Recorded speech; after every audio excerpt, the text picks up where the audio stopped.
Babe Ruth was the Sultan of Swat. Mose Solomon was the Rabbi of Swat, a Jewish slugger who rocketed from obscurity to the majors in a meteoric rise that made headlines almost overnight.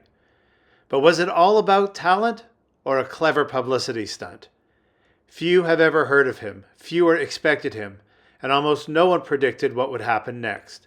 By the end of this video, you'll see why Mose Solomon's story remains one of baseball's most fascinating almost stars, a brief yet unforgettable chapter in baseball history. This is In the Big Inning. Mose was born in 1900 in New York City. His parents were observant Jews of Russian descent. These were tough kids. He was a football player and his brother was a professional boxer. Like many parents of that generation, his father did not think that baseball was acceptable for a young Jew.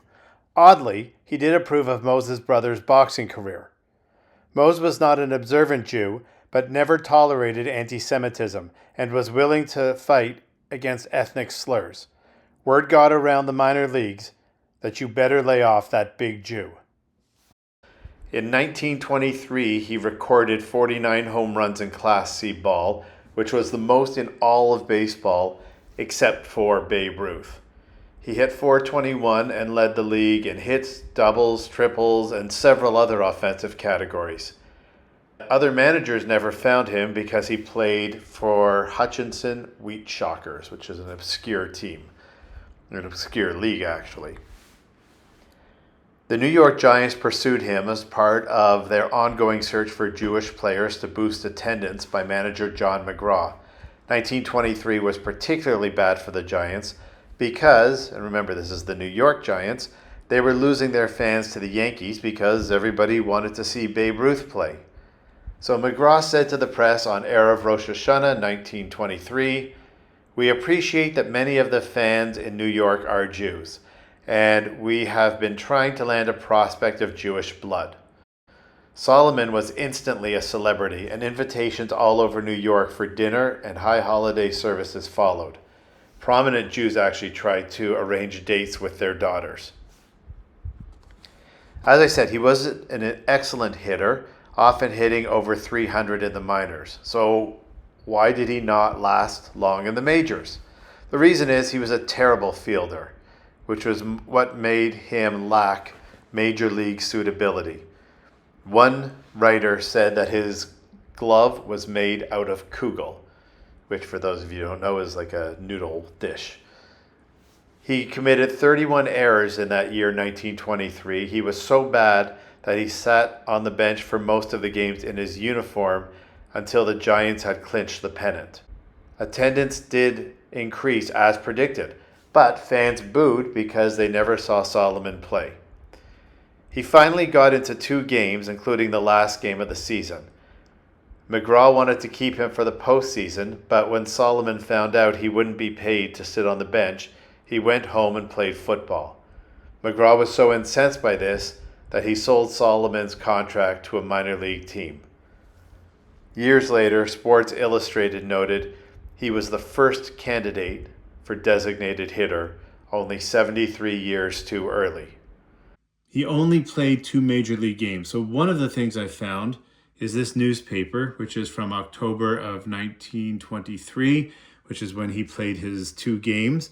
And I did find one box score with him listed in it. So there you can see he got 2 hits and made 2 putouts in that game. He is mentioned in the write-up briefly. It's amazing to look at this one. See the other side? You see for Brooklyn, their shortstop, that's Mo Berg. And he also had a really good game. And remember, this is Brooklyn Robins, right? If we go to the heading, Brooklyn Robins was the name before the Dodgers, so same team.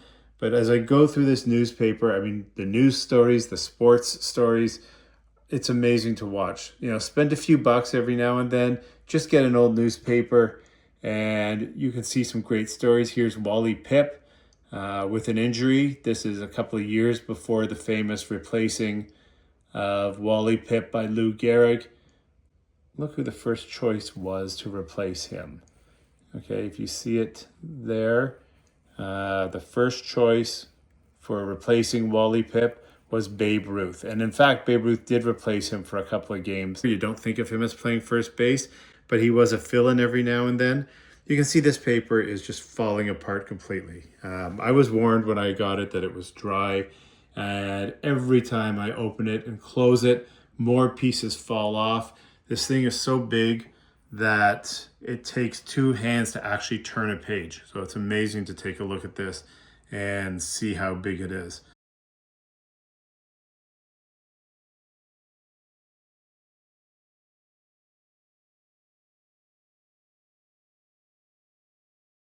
Now, I would call into question a lot of the things that we've heard about Mose Solomon and his brief career in the major leagues. So, the first thing, his minor league photo showed him playing first base, which is what he actually was, a first baseman. But he was listed and he played as a right fielder in that box score. Now, why would McGraw go and get a first baseman in the first place? He already had George Kelly playing first base, and as a backup had Bill Terry, both of whom were future Hall of Famers. Secondly, you saw that he was introduced as McGraw getting his $100,000 man. Well, McGraw purchased the contract for about $4,500 from Hutchinson, and the contract was for about $3,000 with him in the major league, so there was nothing even close to that figure. Thirdly, it was hypothesized that McGraw brought him up to boost attendance, but even that doesn't quite make sense. You see, that year the Giants, 15 of their last 18 games were played on the road. Solomon was with the team for those 3 games, and they were after the pennant was clinched. However, Solomon didn't even play until the 3rd game. My guess? It would seem most apparent to me that this was a publicity stunt meant to distract attention from the Yankees and the season of Babe Ruth, as the two teams were gearing up to play against each other in the 1923 World Series, as if to say, hey, we have our own Babe Ruth. The mere nickname, the Rabbi of Swat, copied from Babe Ruth's nickname, the Sultan of Swat, would seem to back this up. The fact that McGraw also found a Jewish Babe Ruth also fit well into his narrative for the team's fan base. We'll never know for sure, though, what he was actually thinking. Mose Solomon spent a few more years in the minor leagues, but a football injury ended his athletic career. He lived the rest of his life working as a building contractor in the New York, New Jersey area and stayed involved in Jewish communal organizations, although he stepped back entirely from the baseball world. He died in 1966 at the age of 65. Thank you, as always, for watching this edition of In the Big Inning as we explored the career of Mose Solomon.